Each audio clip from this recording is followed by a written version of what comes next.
Both Vice President Kamala Harris and former President Donald Trump have presented a range of economic proposals aimed at benefiting Americans financially and supporting the middle class. However, one particular policy has raised significant concerns among economists. In her first interview as the Democratic nominee on Fox News with Bret Baier, Kamala Harris outlined her economic plans. Chester Spatt, a well-known economist and former chief economist at the U.S. Securities and Exchange Commission, expressed skepticism, suggesting that her proposals might merely pander to voters and could struggle to gain traction. Spatt pointed out, a lot of her responses seem to rely on outside experts instead of focusing on the actual merits of her policies.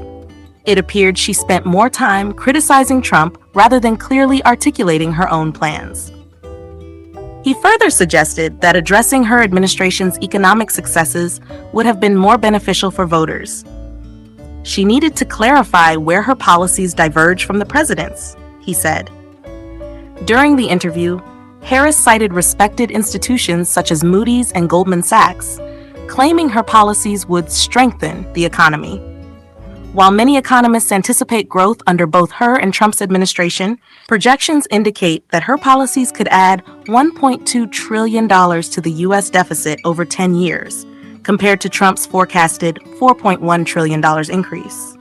Harris also highlighted initiatives aimed at supporting small businesses, young parents, and affordable housing, proposing a child tax credit of up to $6,000, a $25,000 credit for first-time homebuyers, and a small business tax deduction ranging from $5,000 to $50,000. Spatt acknowledged these proposals, describing them as a wish list that could have inflationary effects on housing prices, stating, while they might encourage some development, they will inevitably increase the cost of starter homes.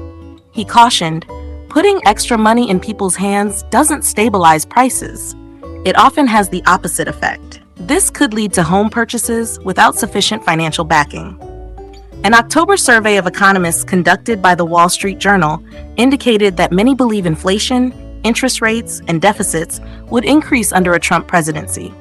Spatt remarked that most economists favor free global trade and view tariffs negatively, suggesting that Trump's use of tariffs might be a negotiating strategy. An effective negotiating tool requires actual follow-through, which he seemed willing to do during his first term, he added.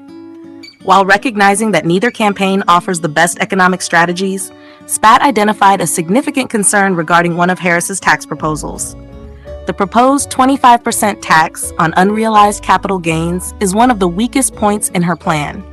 It could deter investment and undermine confidence in U.S. policy consistency, he stated.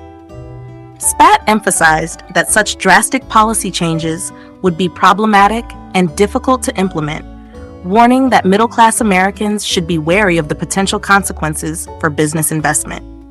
He also expressed concern about other critical issues, such as the costs of immigration, energy production, and the candidate's neglect of Social Security's looming insolvency. There's an impending 20% reduction in benefits projected in the next decade, but neither candidate seems to be addressing this seriously, he noted. Spatt also pointed out that voters generally distrust authority, a sentiment that Trump's campaign has capitalized on. Authority figures often make mistakes, which fuels this mistrust, he explained. Looking ahead, Spatt stressed that the next president will face the pressing challenge of managing the rising deficit. It's about creating a coherent strategy for addressing the deficit and debt, but we aren't hearing much about this in the campaign discussions, he remarked, expressing skepticism about the reliability of expert projections. He concluded by stating, it's crucial for candidates to base their ideas on sound economic principles. However, these principles should not be limited to traditional frameworks. Being a U.S. citizen holds immense value, yet our policies don't seem to reflect that. Spatt suggested that certain issues, particularly in energy and regulation, are ripe for immediate review, noting that many of the candidates' proposals may not require congressional action, which might ultimately hinder their implementation.